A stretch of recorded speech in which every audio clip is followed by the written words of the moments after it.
Shalom saudara-saudara semua. Halo, shalom, shalom semuanya. Puji Tuhan kita masih bisa belajar sekolah Sabat bersama Impromptu. Kita masuk di pelajaran yang ke-8 dengan judul menggenapi nubuatan-nubuatan Perjanjian Lama. Ya, salah satu tema yang cukup penting di sepanjang buku Yohanes yang diangkat oleh penulis sekolah Sabat kita.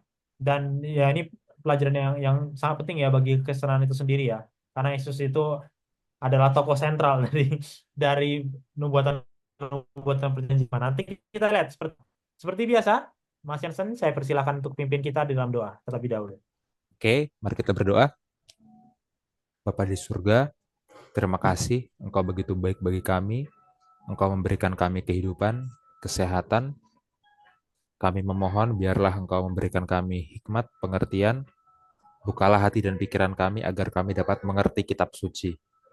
Agar kami mengerti apa yang sudah dituliskan tentang Engkau dalam Taurat, dalam kitab nabi-nabi.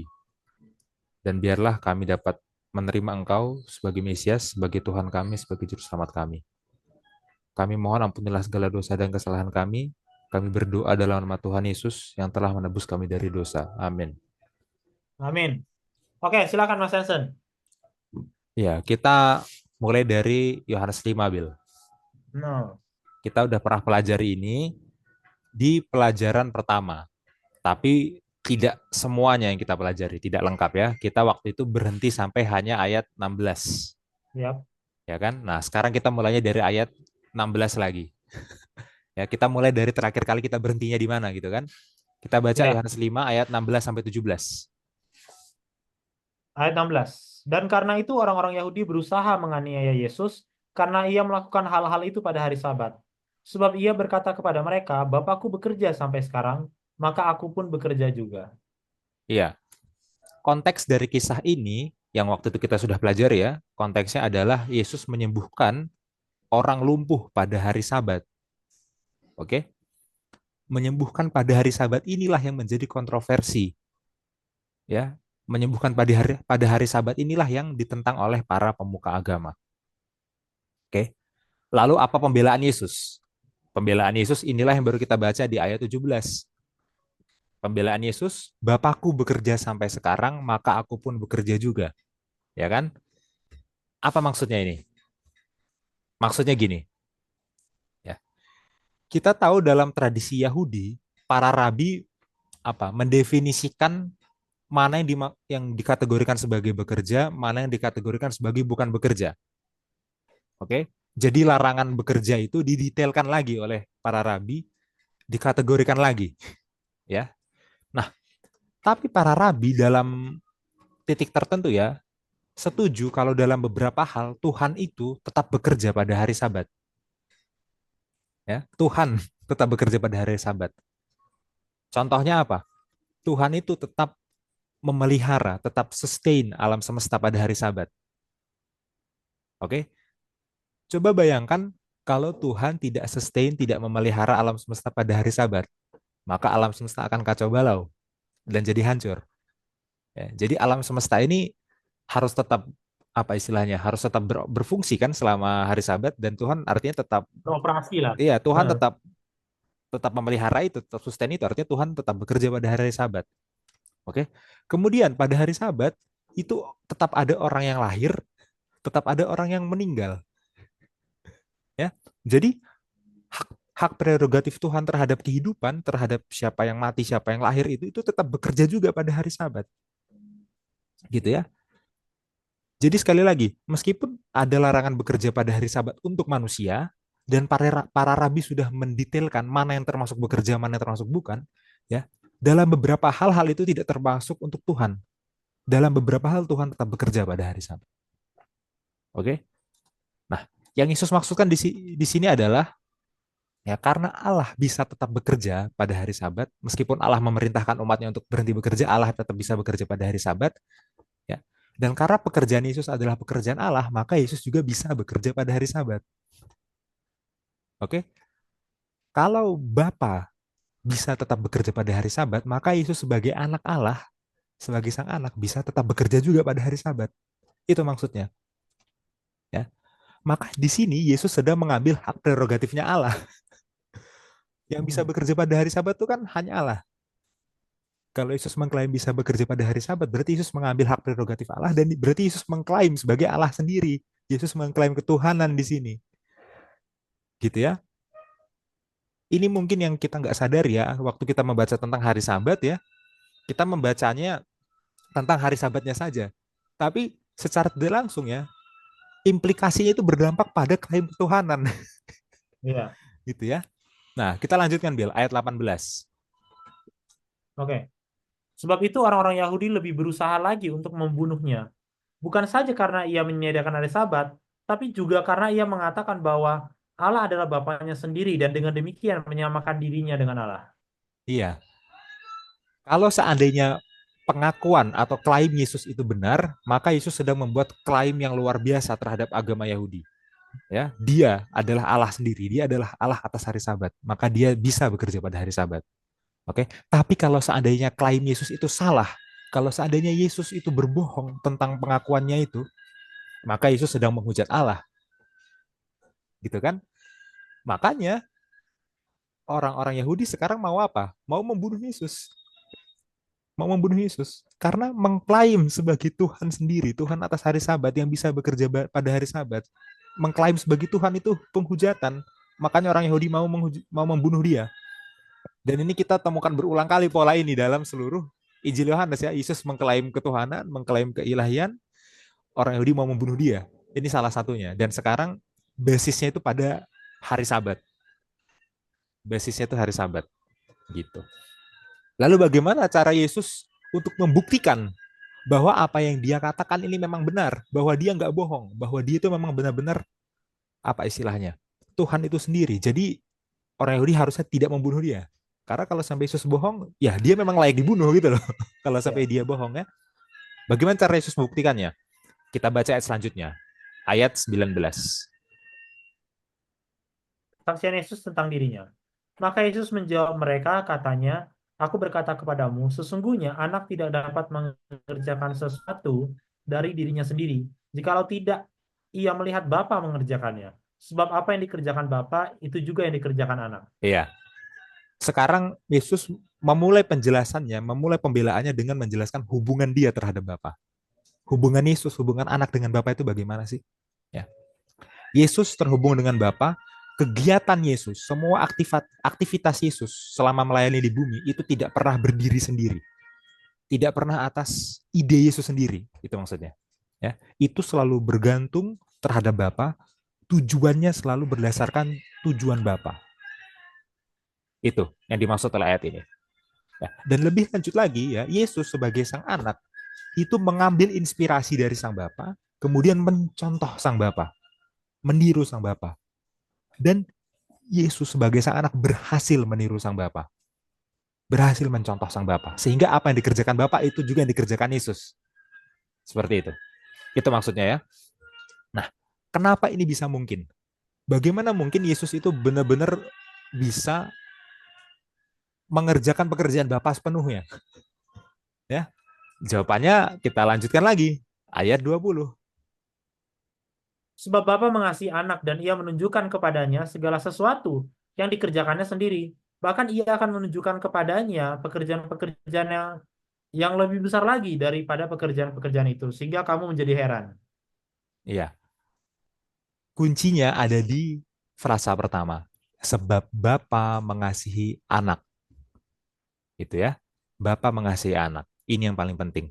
Itulah yang memungkinkan sang anak untuk bisa melihat sang bapa, meniru sang bapa dan berhasil menirunya sehingga apa yang dikerjakan bapa itu juga yang dikerjakan oleh Yesus. Karena kasih itu ya. Karena bapa mengasihi anak, bapa mengasihi Yesus. Oke, kita buka ayat ini dalam bahasa Yunani, Bil.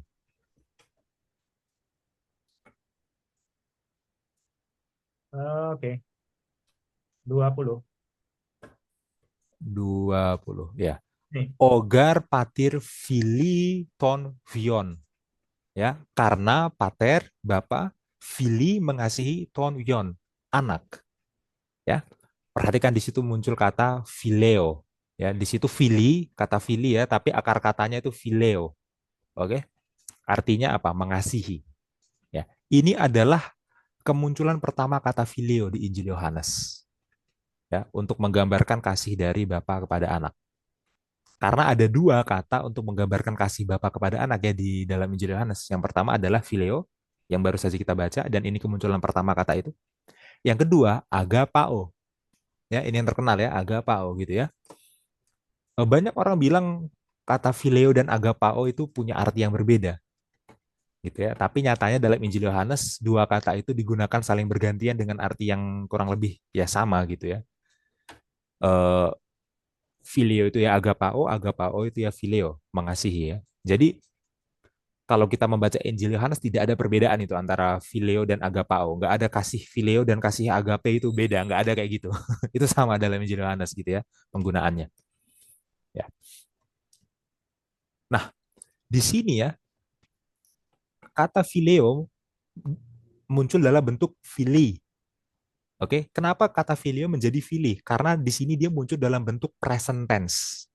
Oke, present tense itu kata kerja yang waktunya itu adalah masa kini, masa sekarang. Ya, artinya apa? Dia itu adalah kata kerja yang sedang terjadi dan terus-menerus terjadi. Oke, jadi Allah, fileo, Bapa, fileo kepada anak itu sebagai sesuatu yang sedang terjadi dan terus-menerus terjadi.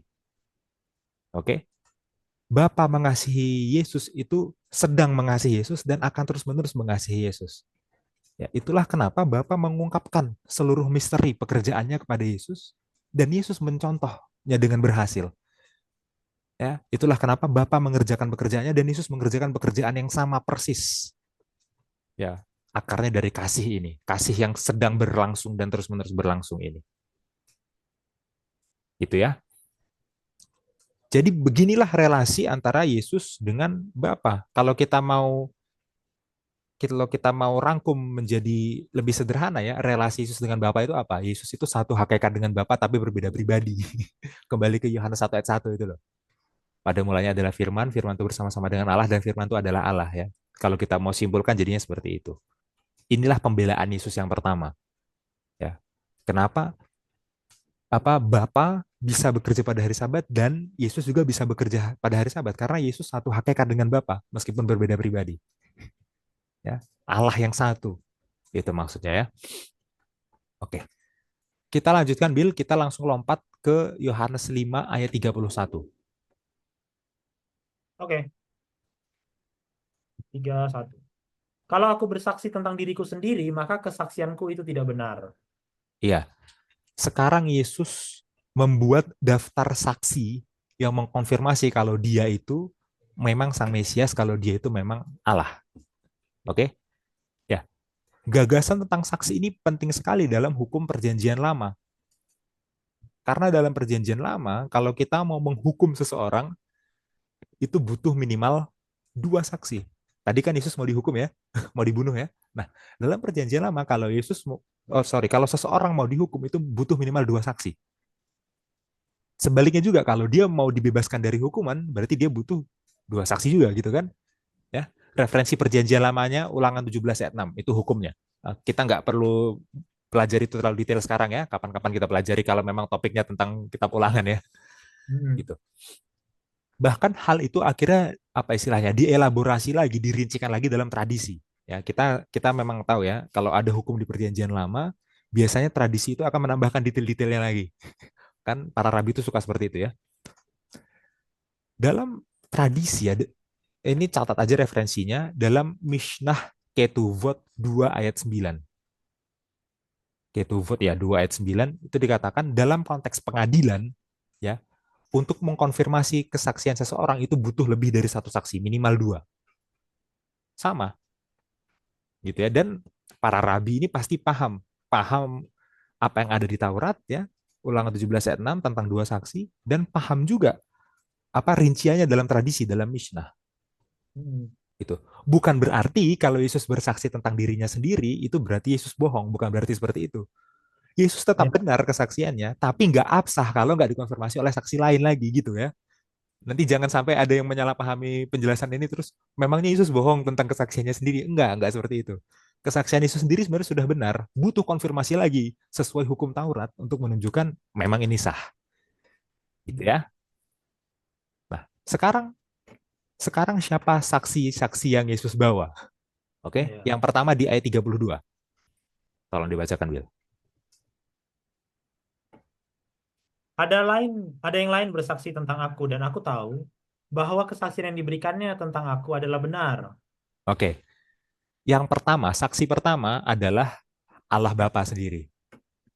Allah Bapa sendiri bersaksi tentang Yesus. Ya, di ayat 32 mungkin kurang jelas. Kita tambahkan ayat 37, Will. Itu jelas sekali kalau itu adalah Allah Bapa. Ya, Bapa yang mengutus aku, dialah yang bersaksi tentang aku. Kamu tidak pernah mendengar suaranya, rupanya pun tidak pernah kamu lihat. Oke, jadi saksi pertama Bapa. Oke, Bapa. kita lanjut ke saksi yang kedua. Kita baca ayat 33. Oke, ini aku tulis dulu. Saksi pertama Bapa ya. Ya, Bapa. Bapa. Oke. Kita lanjut ke ayat 33 33. Kamu telah mengirim utusan kepada Yohanes dan ia telah bersaksi tentang kebenaran. sampai 35 aja, Will. Tetapi aku tidak memerlukan kesaksian dari manusia. Namun aku mengatakan hal ini supaya kamu diselamatkan. Ia adalah pelita yang menyala dan yang bercahaya dan kamu hanya mau menikmati seketika saja cahayanya itu. Oke, saksi yang kedua, Yohanes Pembaptis. Ya, kita tahu Yohanes Pembaptis mendahului Yesus.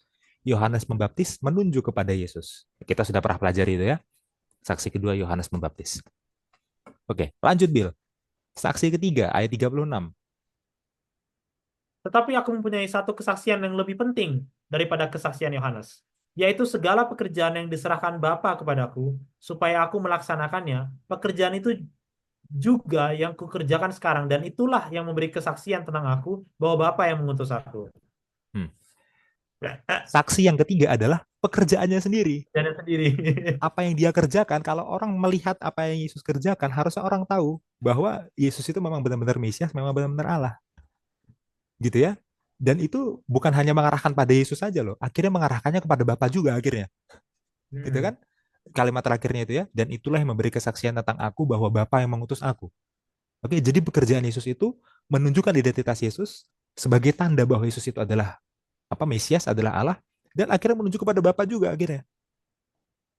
Oke. Dan ngomong-ngomong ini ayat inti kita pada Ya. sahabat ini ya, Yohanes 5:36. Oke. Sebelum kita lanjutkan kita recap dulu. Sudah ada tiga saksi. Yang pertama tadi Bapa, yang kedua Yohanes Pembaptis, yang ketiga pekerjaannya sendiri.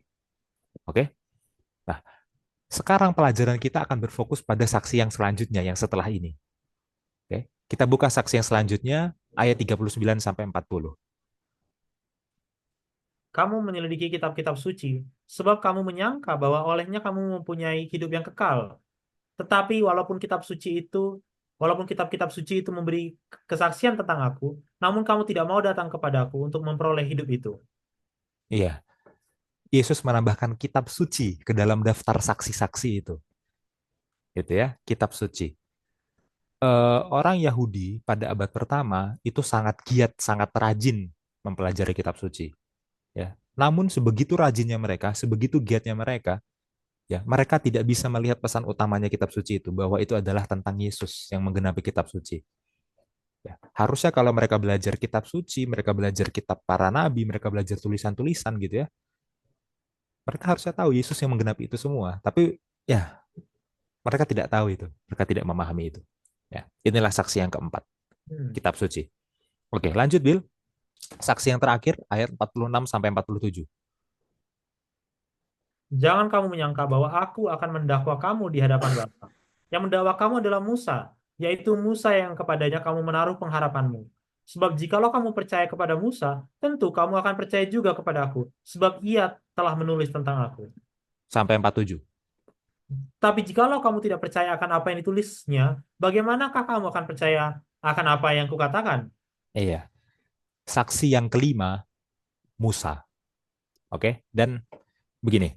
Mungkin saudara-saudara akan bertanya, kenapa Yesus harus bikin kategori baru Iya, gitu? kan Musa termasuk ini. Ya, kan Musa termasuk di dalam kitab suci, gitu kan? Iya.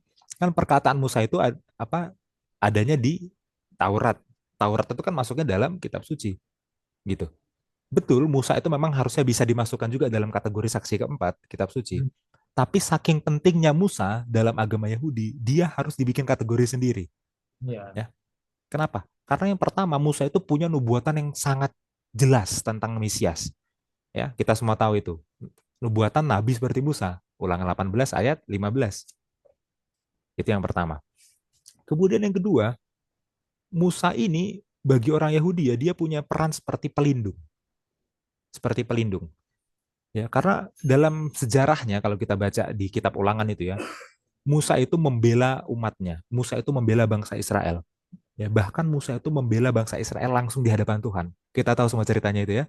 Musa iya, itu berani berdebat dengan Tuhan untuk membela bangsa Israel. Itu berani. Jadi Musa itu dipahami sebagai pembela bangsa Israel. Oke. Itu referensinya ada di Ulangan 33. Panjang kisahnya, kita nggak mungkin pelajari sekarang. Ya. Penting sekali Musa. Musa itu tokoh terbesar dalam agama Yahudi.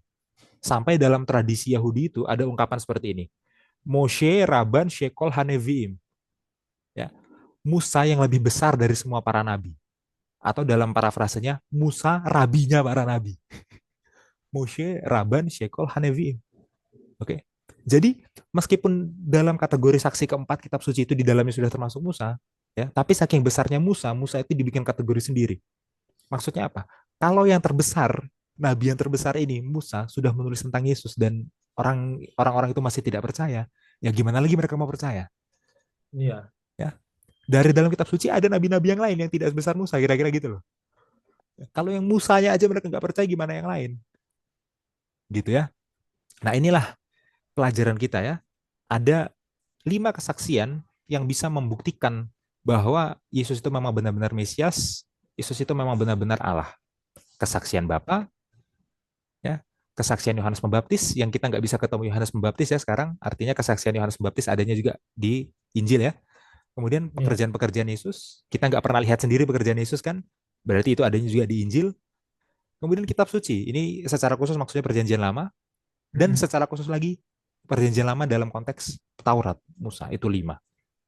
Ya. Inilah yang akan kita pelajari ya. Setelah ini kita akan ambil beberapa contoh ya, ayat-ayat dari perjanjian lama yang dikutip di Injil Yohanes sebagai eh, teks nubuatan yang merujuk kepada Yesus dan digenapi oleh Yesus. Gitu ya. Mm. Nah, sampai sini dulu Bill, silahkan komentarnya. Oke, ada satu kutipan dari Testimonies for the Church tentang hubungan Allah dan Yesus dan Bapa ya. Dikatakan ini volume 8 halaman 268 dan 269. Allah adalah Bapa Kristus, Kristus adalah anak Allah. Kepada Kristus telah diberikan kedudukan yang tinggi, ia telah disejajarkan dengan Bapa, semua rencana Allah dibukakan bagi anaknya. Yesus berkata kepada orang-orang Yahudi, Bapakku bekerja sampai sekarang, maka aku pun bekerja juga. Anak tidak dapat mengerjakan sesuatu dari dirinya sendiri, jikalau tidak ia melihat Bapa mengerjakannya, sebab apa yang dikerjakan Bapa itu juga yang akan dikerjakan anak. Sebab Bapa mengasihi anak dan ia menunjukkan kepadanya segala sesuatu yang dikerjakannya sendiri. Yohanes 5:17-20. Di sini sekali lagi diperlihatkan kepribadian Bapa dan anak yang memperlihatkan kesatuan yang ada di antara mereka. Ya ini unik ya. Ellen G. White memakai suatu hal yang sedikit paradoks kalau kita perhatikan. Di sini sekali lagi diperlihatkan kepribadian Bapa dan anak terpisah yang memperlihatkan kesatuan yang ada di antara mereka. Jadi sama seperti Mas Hansen bilang, kalau kita mau rangkum ya ini kepribadian yang berbeda tapi satu hakikat, satu kesatuan. Dan Hmm. lain juga membuat bahasanya itu seperti ini ya. Dari penjelasan Yesus sudah tidak jelas bahwa mereka ini dua pribadi yang berbeda tapi satu hakikat, satu tujuan. Nah itu singkat saja ya. Apa namanya? Kutipan Roh Nubuat tentang ini. Lanjut Mas Hansen. Iya, tadi Yesus sudah menyebutkan kitab suci ya, kitab suci dalam konteks ini perjanjian lama itu bersaksi tentang Yesus. Hmm, Sekarang kita akan melihat daftar ayat-ayat di Injil Yohanes yang itu adalah kutipan dari perjanjian lama.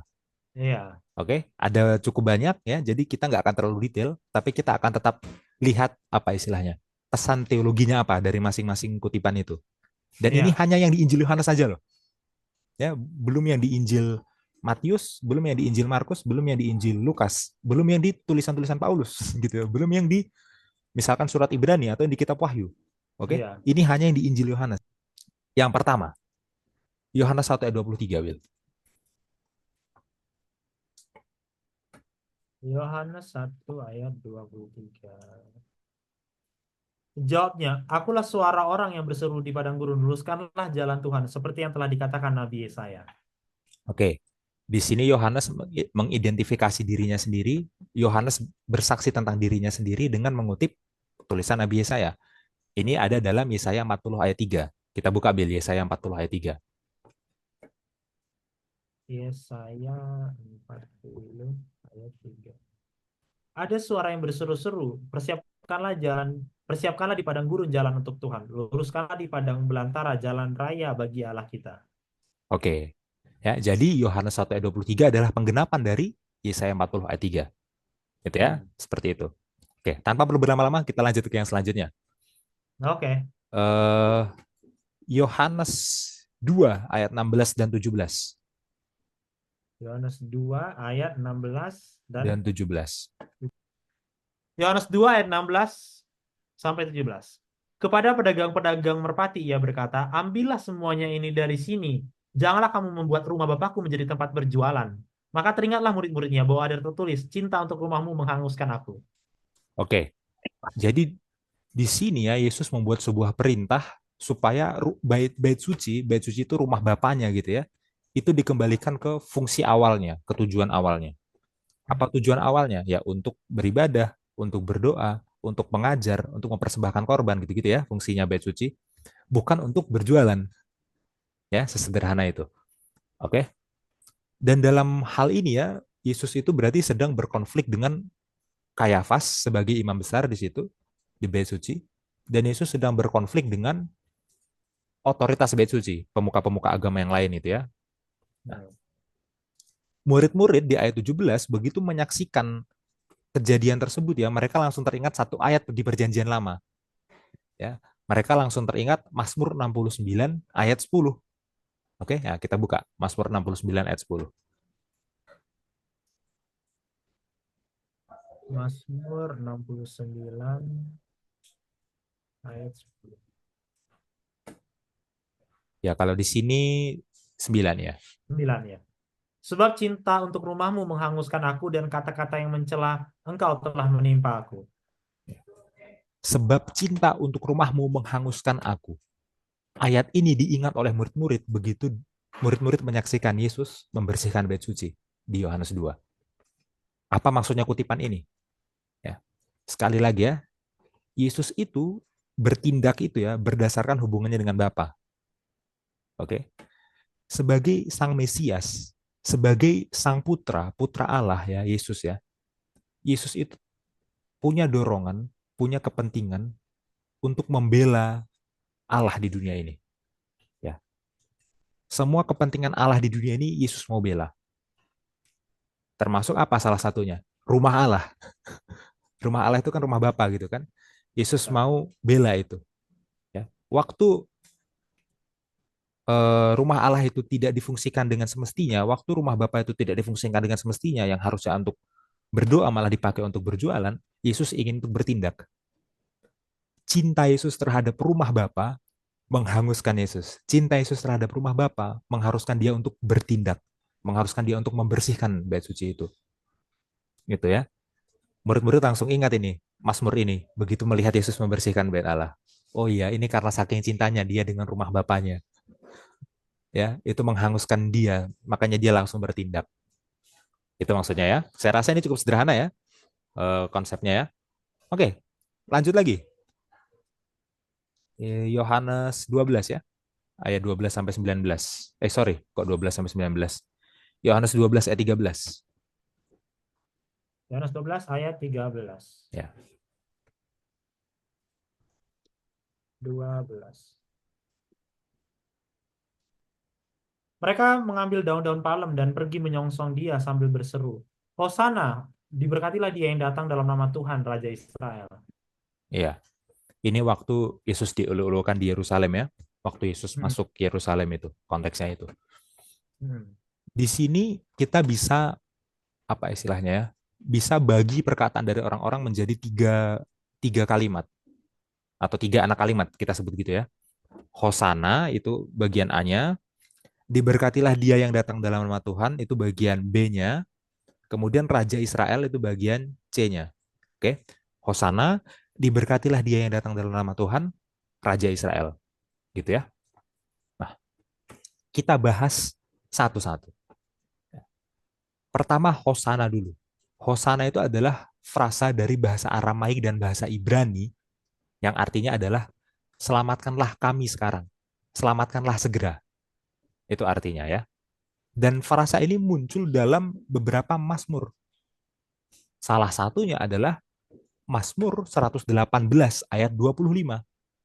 Nah, kita buka Bil. Mazmur 118 ayat 25. Mazmur berapa tadi? 118 ayat 25. 25. Em, 118. Ya Tuhan, berikanlah kiranya keselamatan. Ya Tuhan, berikanlah kiranya kemujuran. Iya. Kemudian saudara-saudara akan bertanya, mana hosananya? Gitu ya. Iya. Kita buka bahasa aslinya. Mazmur. Mazmur itu mana? Itu ya. 118. Ayat Ayat 25. 25. Ini. Iya. Ana Adonai, aku berdoa ya Tuhan, Hosiana, selamatkanlah sekarang, selamatkanlah segera, ya kan? Bahasa Indonesianya berilah kiranya keselamatan, itu bahasa Indonesianya. Tapi dalam bahasa aslinya adalah Hosiana, selamatkanlah segera, selamatkanlah sekarang. Kalimat selanjutnya, Ana Adonai, aku berdoa ya Tuhan, Hatslihana, ya, mujurkanlah sekarang, mujurkanlah segera. Gitu ya. Ini.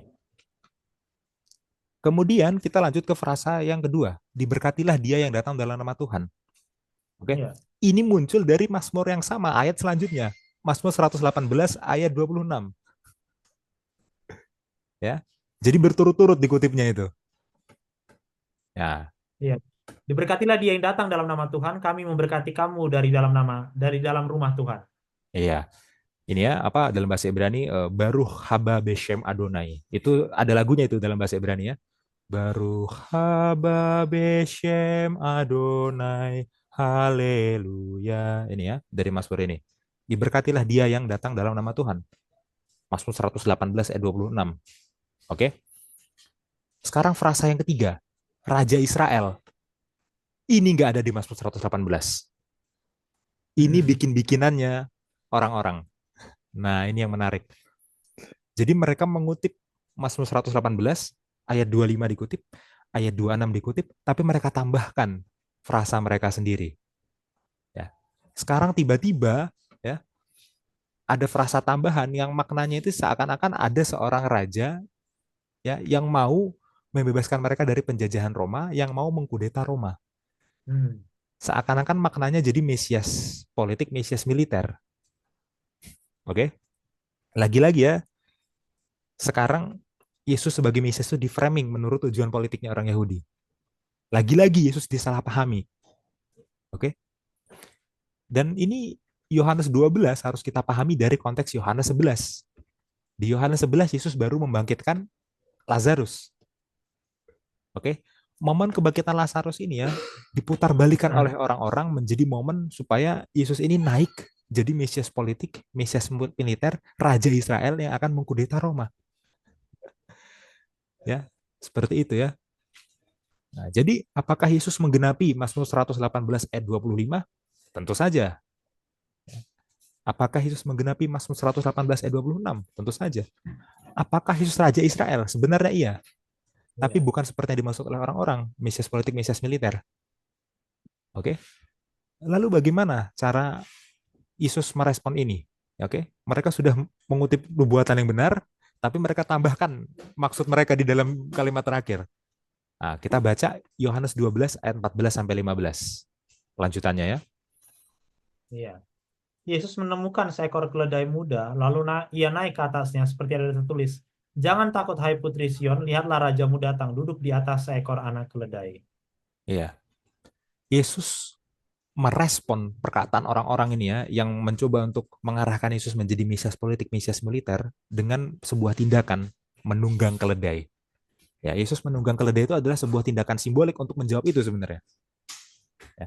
Karena itu ya Yesus menunggang keledai itu adalah penggenapan dari nubuatan perjanjian lama juga. Ya, kita buka Zakaria 9 ayat 9. Zakaria, 9 ayat 9.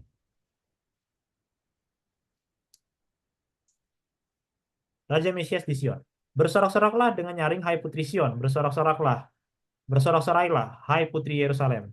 Lihat, rajamu datang kepadamu, ia adil dan jaya. Ia lemah lembut dan mengendarai seekor keledai berbunda. Hmm. Di sini seharusnya ya eh, orang banyak itu memahami konteks Zakaria 9 gitu kan. Di sini ada seorang raja dan raja ini digambarkan sebagai lembut dan mengendarai keledai. Oke. Jadi mengendarai keledai itu maknanya adalah kelembutan. Maksudnya apa? Raja yang mengendarai keledai itu adalah raja yang rendah hati. Oke. Jadi apakah betul Yesus itu raja? Betul. Tapi apakah Yesus itu raja seperti yang dipikirkan oleh mereka? Raja politik, raja militer yang untuk mengkudeta Roma? Bukan. Iya, Yesus itulah raja yang menang dan kemenangannya itu dicapai melalui kerendahan hati. Gitu ya. Bahkan nanti kalau kita baca Zakaria 9 ayat 10 itu ya, Yesus itu apa Sang Mesias itu apa? Akan melenyapkan kereta-kereta kuda-kuda, busur perang itu akan dilenyapkan. Jadi dia menjadi raja yang menang bukan dengan perang, dengan kerendahan hati. Oke. Jadi di sini Yesus menunggang keledai itu menjadi sebuah tanda bagi orang yang melihat itu ya bahwa oh iya dia memang raja, tapi bukan untuk mengkudeta Roma, bukan untuk menjadi mesias politik, mesias militer. Dia itu memang raja, tapi dia adalah raja yang rendah hati dengan menunggang mm, keledai. Dia adalah raja yang akan menang tanpa kereta-kereta perang, tanpa kuda-kuda perang, tanpa busur perang. Dia adalah raja yang akan menang dengan kerendahannya, ya. Dan kita tahu nanti dia akan menangnya dengan apa? Dengan mati di kayu salib. mati. Iya, gitu. Makanya seharusnya Yesus sebagai penggenapan dari Mazmur 118 itu harus diimbangi dengan Yesus sebagai penggenapan dari Zakaria 9. Ya. Kalau hanya Yesus sebagai penggenapan dari Mazmur 119, ini bisa disalah tafsirkan sebagai Mesias politik, Mesias militer.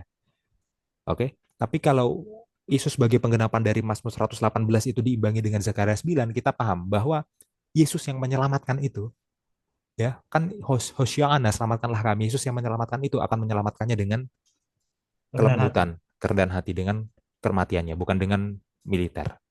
Itu ya. Ini. Satu lagi Bill, yang terakhir, kita lanjutkan ke nubuatan yang lain.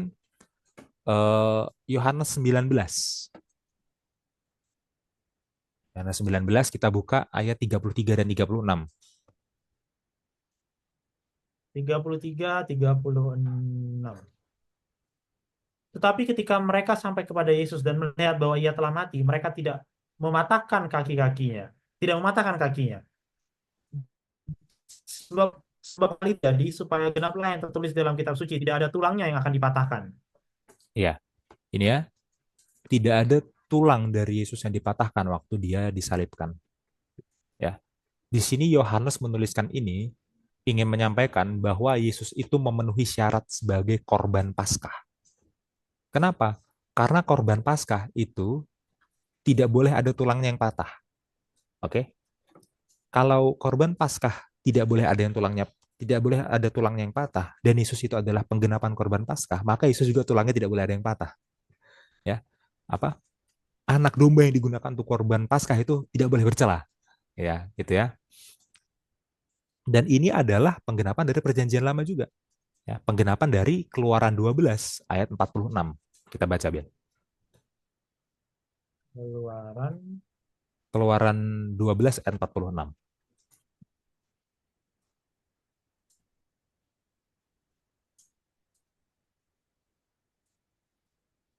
46. Paskah itu harus dimakan dalam satu rumah juga. Tidak boleh kau bawa sedikit pun dari daging itu keluar rumah. Satu tulang pun tidak boleh kamu patahkan.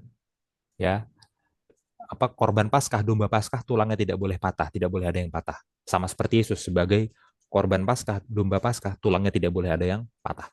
Dan ini juga ada di bilangan ya, kita bilangan 9 ayat 12 sebagai referensi tambahan. Itu tapi kita nggak usah baca nggak apa-apa. Kasih aja dalam kurung Bilangan 9 ayat 12. 12 ya. Ya, Oke. oke. Sekarang kita lanjutkan, masih di Yohanes 19, kita lanjutkan di ayat 37-nya. 37. Dan ada pula nas yang mengatakan, mereka akan memandang kepada dia yang telah mereka tikam. Ya, sekarang dalam peristiwa penyaliban Yesus ini ya, Yohanes merenungkan Zakaria 12 ayat 10. Oke. Yohanes 19 ayat 37 ini adalah kutipan dari Zakaria 12 ayat 10. Ya, kita buka Zakaria 12 ayat 10. Zakaria 12 ayat 10. Ratapan atas dia yang tertikam. Aku akan mencurahkan roh pengasihan dan roh permohonan atas keluarga Daud dan atas penduduk Yerusalem. Dan mereka akan memandang kepada dia yang telah mereka tikam, dan akan meratapi dia seperti orang meratapi anak tunggal, dan akan menangisi dia dengan pedih seperti orang menangisi anak sulung.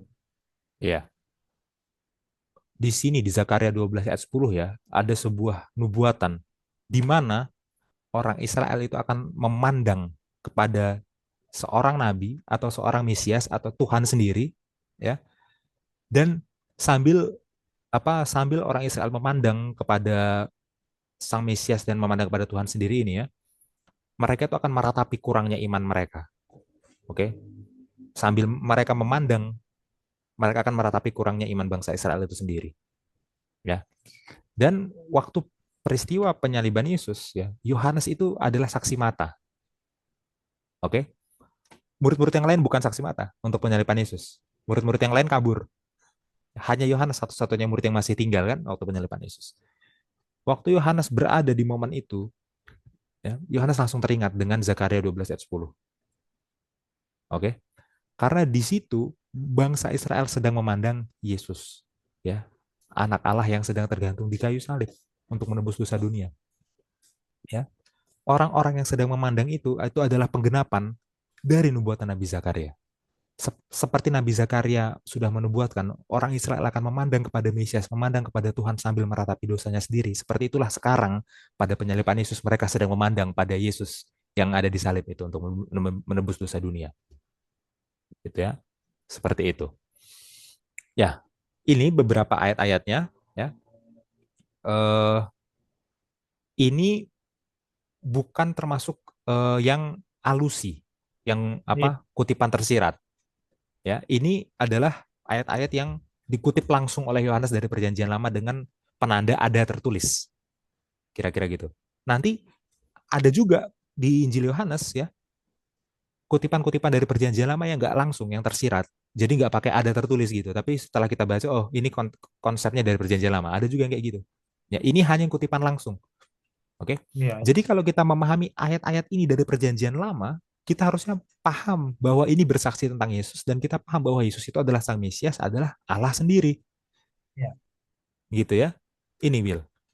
Sudah beberapa ayat kita baca. Nah, kalau kita mau coba melakukan ini juga terhadap Injil Matius, itu nanti lebih banyak lagi dari Injil Iya, Yohanes. karena Matius referensi perjanjian lamanya banyak sekali ya. Terbanyak dari semua Injil. Iya, Ya, dari semua iya, Injil. gitu. Silahkan Bill, tanggapannya. Ya, ini bagus sekali ya, bagus sekali ya. Eh, apa namanya? Aku ada satu kutipan. Ini bagus dari Patriarch and Prophet. Dikatakan seperti ini. Kristuslah yang berbicara kepada umatnya melalui para nabi. Rasul Petrus yang menulis kepada gereja Kristen mengatakan bahwa para nabi bernubuat tentang kasih karunia yang akan dianugerahkan kepadamu.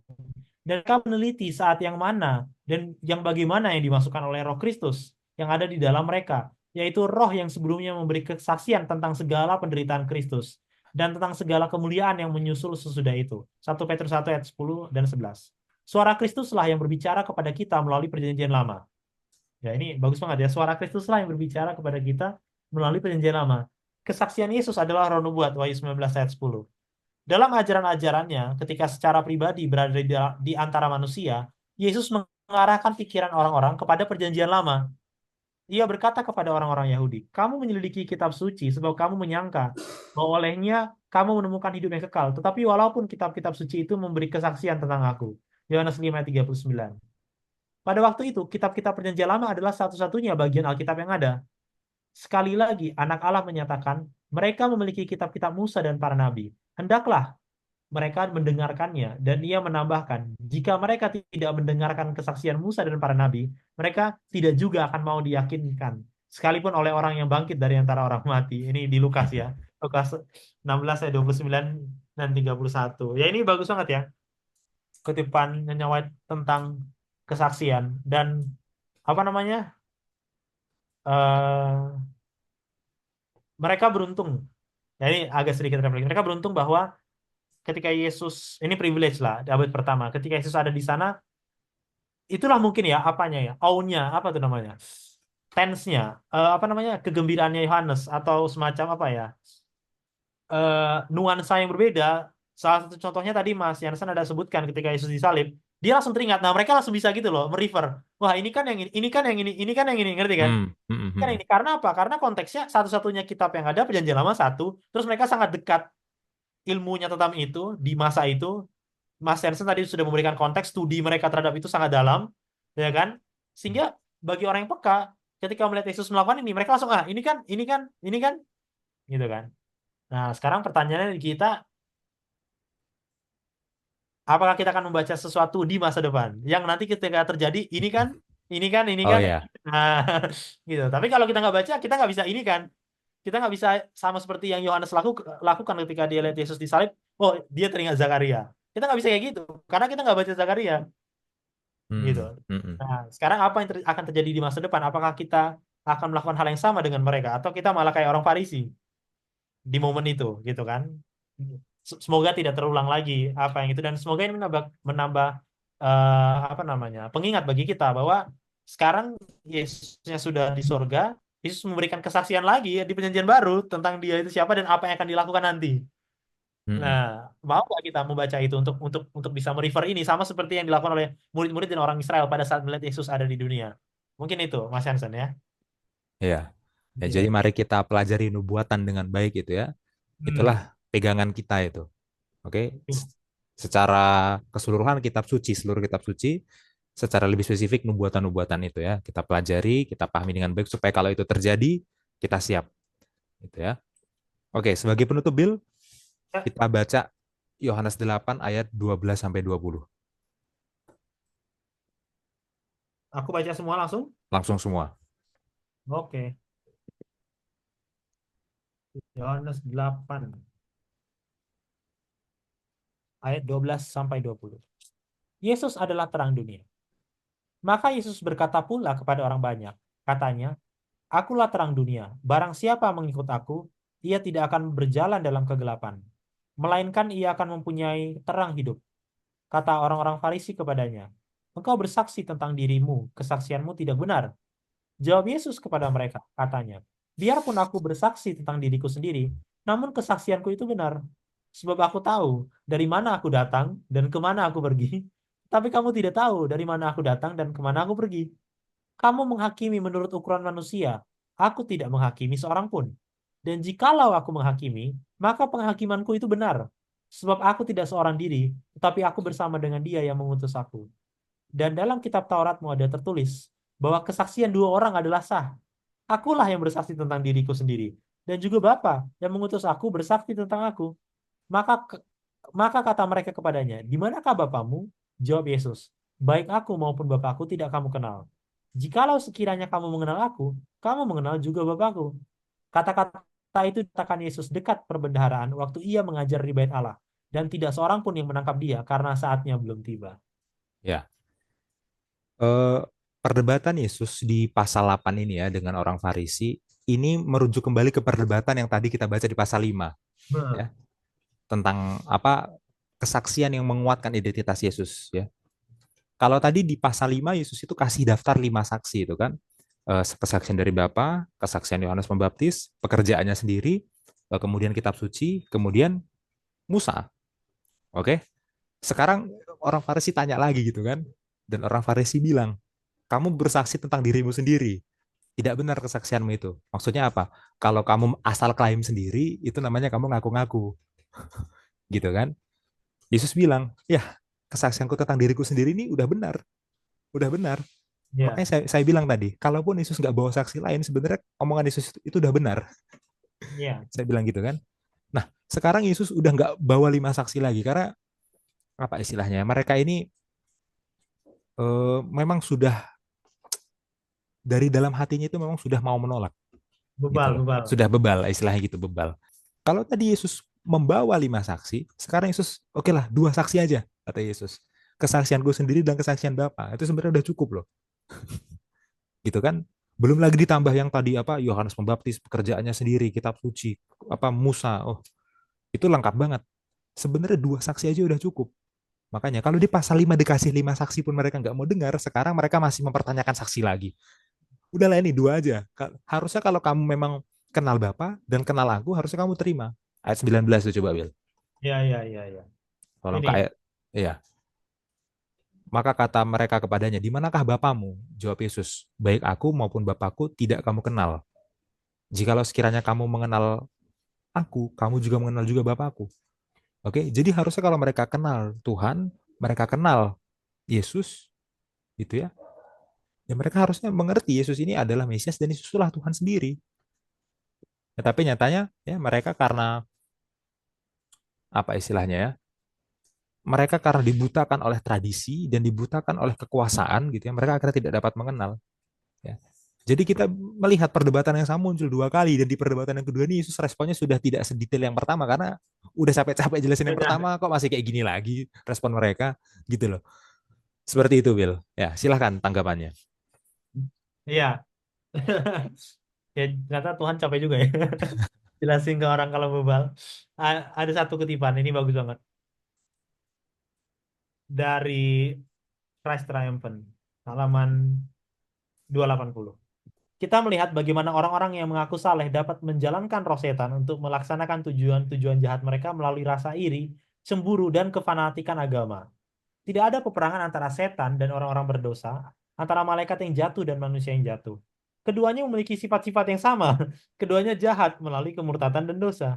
Nubuat yang diberikan di Eden merujuk secara khusus kepada Kristus dan kepada semua orang yang menerima dan mengaku dia sebagai anak tunggal Allah. Kristus telah berjanji untuk terlibat dalam konflik dengan dan kuasa kegelapan dan untuk meremukkan kepala orang. Semua yang putri adalah orang-orang pilihannya, prajuritnya, untuk berperang melawan pemerintah-pemerintah dan penguasa-penguasa. Melawan penguasa. Gelap melawan kejahatan rohani di tempat-tempat tinggi. Itu adalah konflik yang tak kenal lelah, yang tidak akan ada akhirnya sampai Kristus datang untuk kedua kalinya.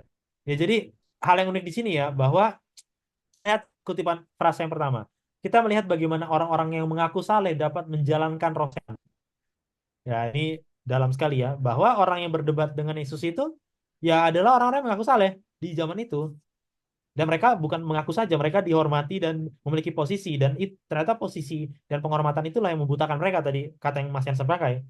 Membutakan mereka terhadap penjelasan Yesus. Yang Yesus sudah jelasin 5, gak paham juga, akhirnya Yesus turunin jadi 2. Udahlah, yang 2 aja lu ngerti kagak gitu. Kalau 2 ini aja nggak ngerti, itu pun mereka masih tanya gitu ya. Itu pun mereka masih tanya. Ya, terkadang kita ada di posisi mereka, jangan salah, bahwa ada bahwa kita lupa ya setan itu sebenarnya dia tidak melawan kita ya, dia melawan Kristus. Kita ini memang pada dasarnya udah berdosa. Gitu. Dia nggak perlu lawan kita, saudara. Nah, tapi orang yang mau bersama Kristus, itu baru setan lawan. Jadi yang lawan setan itu adalah Kristus. Dan untuk bersama dengan Kristus, konflik yang tak kenal lelah, yang tidak akan ada akhirnya sampai Kristus datang untuk kedua kalinya. Ya konflik itulah yang harus kita rasakan pada akhirnya kalau kita memilih di pihak Kristus, gitu ya. Mungkin itu sedikit tambahan, Mas Hansen. Oke, sudah cukup? Cukup, Bill. Kita Ya, langsung ke saran poin diskusi. saran poin diskusi. Iya, pelajaran kali ini kita akan skip ini ya, saudara ya. Pertanyaan hari Jumat ya, karena pertanyaannya cukup sederhana dan ya nanti kalau saudara lihat eh, penting untuk dilempar ke forum diskusi, monggo.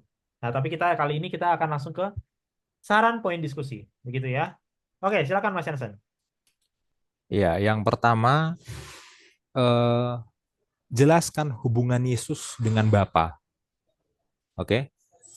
Dalam konteks Tuhan apa bisa bekerja pada hari Sabat. Itu ya. Itu ayatnya di Yohanes 5 ayat 17 sampai 20. 16 sampai 20 kalau mau lebih lengkap lagi. 16 16 sampai lah. ya 16 sampai Jadi itu 20 ya. bisa kita bahas. Ya. Habis itu baru masuk ke saksi-saksi tentang Yesus. Daftar saksi-saksi tentang Yesus. Hmm. Ya, nah, ada 5 ya. Ada Ya. 5, fokus ke 2 terakhir. Ya, kitab suci dan Musa. Tapi yang pertama sampai ketiga tetap disebut juga ya, tetap Habis dijelaskan selesai. sekilas Ya. ya. Itu penting juga, tapi pembahasan kita memang mengarahkannya ke yang 2 terakhir. Ya. Kitab suci dan Musa. Nah, setelah itu baru saudara pilih minimal 2. Pilih minimal 2 ayat di Injil Yohanes yang mengutip perjanjian lama. Karena tadi lebih dari 2 ya. Kalau waktunya cukup boleh semuanya. Tapi kalau waktunya singkat, pilih 2 aja itu cukup. Ya, dijelaskan apa maknanya, kutipannya, kenapa Yohanes mengutip ini, gitu ya, apa penggenapannya di dalam Yesus. Nah, itu ya. Oke. Oke. Kemudian masuk ke Yohanes 8. Yohanes 8 ya. Eh apa istilahnya ya? Kesalahpahaman dari pemuka agama sehingga mereka tidak bisa mengenali Yesus sebagai Mesias, sebagai Allah. Ya. Ini cukup singkat ya harusnya. Iya. Itu aja, Bill. Oke. Oke, saudara-saudara semua, sampai di sini pelajaran kita. Ini mungkin pelajaran filsafat kita yang paling singkat ya. Tapi nanti Iya, kita lihat deh. Kita lihat deh. Ini termasuk yang paling singkat. Ya, puji Tuhan, kita belajar satu kali lagi di pelajaran ini. Salah satu tema utama di Yohanes, dan ya ada banyak hal ya, saudara, yang bisa kita pelajari dari pelajaran ini untuk ke depannya. Semoga pelajaran ini bisa membantu kita, terutama pemimpin diskusi, untuk memimpin diskusi di sahabat yang mendatang. Oke, sampai di sini pelajaran kita. Saya akan tutup di dalam doa. Mari kita bersatu dalam doa. Bapa di sorga, terima kasih Tuhan atas berkat-Mu dalam diskusi kami, Tuhan, dalam pembelajaran kami. Kau sudah memberikan kami Roh Kudus supaya kami boleh mengerti. Bapa, kami ini adalah manusia yang lemah, manusia yang bebal. Tolong bantu kami supaya kami boleh mengerti, boleh menanamkannya dalam hati kami, dan boleh berubah menjadi orang yang lebih baik setiap harinya. Bapa, kami berdoa secara khusus untuk semua pemimpin diskusi yang akan memandu diskusi di sekolah Sabat.